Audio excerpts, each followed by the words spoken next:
Yesterday, I was in Salzburg for talks with European leaders. I have always said that these negotiations would be tough, and they were always bound to be toughest in the final straight. While both sides want a deal, we have to face up to the fact that, despite the progress we have made, there are two big issues where we remain a long way apart. The first is our economic relationship after we have left. Here, the EU is still only offering us two options.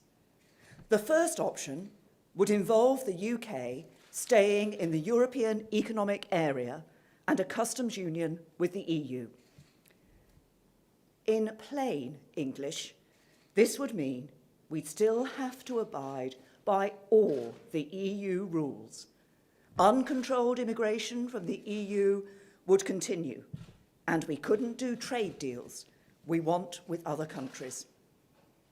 That would make a mockery of the referendum we had 2 years ago.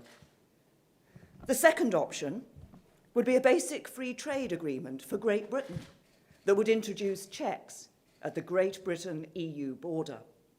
But even worse, Northern Ireland would effectively remain in the customs union and parts of the single market, permanently separated economically from the rest of the UK by a border down the Irish Sea. Parliament has already unanimously rejected this idea. Creating any form of customs border between Northern Ireland and the rest of the UK would not respect that Northern Ireland is an integral part of the United Kingdom, in line with the principle of consent as set out clearly in the Belfast Good Friday Agreement.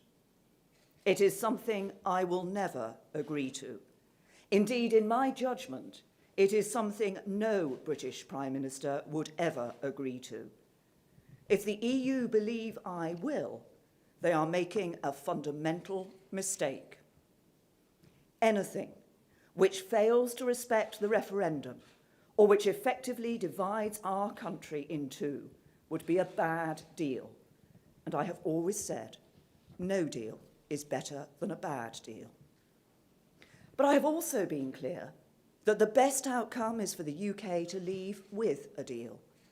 That is why, following months of intensive work and detailed discussions, we proposed a third option for our future economic relationship based on the frictionless trade in goods. That is the best way to protect jobs here and in the EU, and to avoid a hard border between Ireland and Northern Ireland, while respecting the referendum result and the integrity of the United Kingdom.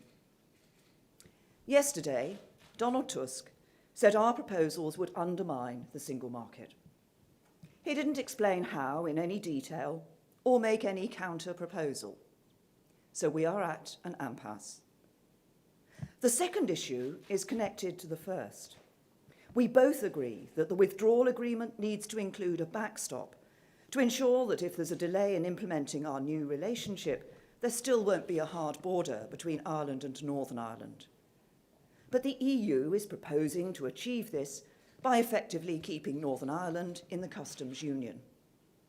As I have already said, that is unacceptable. We will never agree to it. It would mean breaking up our country.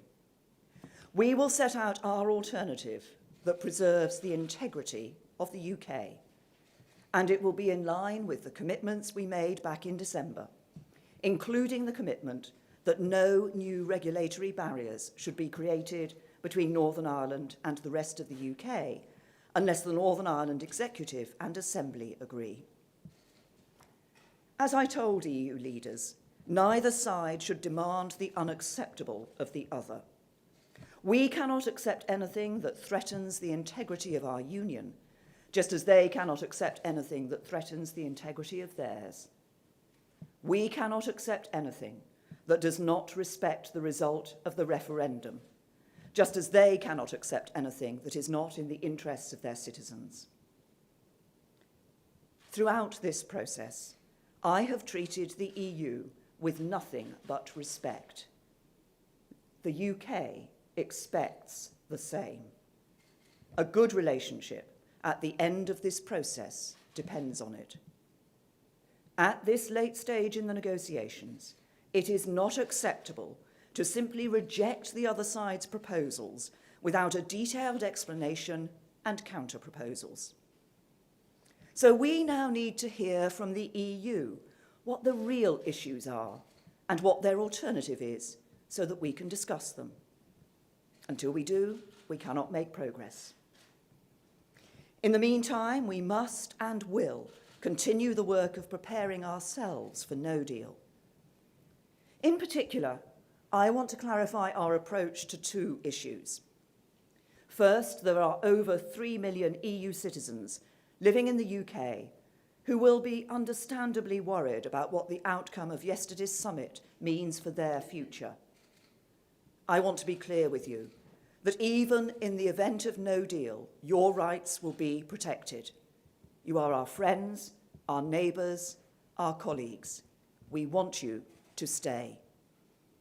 Second, I want to reassure the people of Northern Ireland that in the event of no deal, we will do everything in our power to prevent a return to a hard border.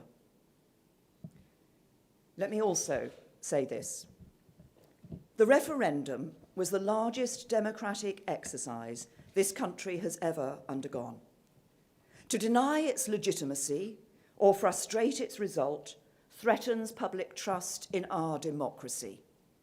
That is why, for over 2 years, I have worked day and night to deliver a deal that sees the UK leave the EU. I have worked to bring people with me, even when that has not always seemed possible. No one wants a good deal more than me, but the EU should be clear. I will not overturn the result of the referendum, nor will I break up my country. We need serious engagement on resolving the two big problems in the negotiations, and we stand ready.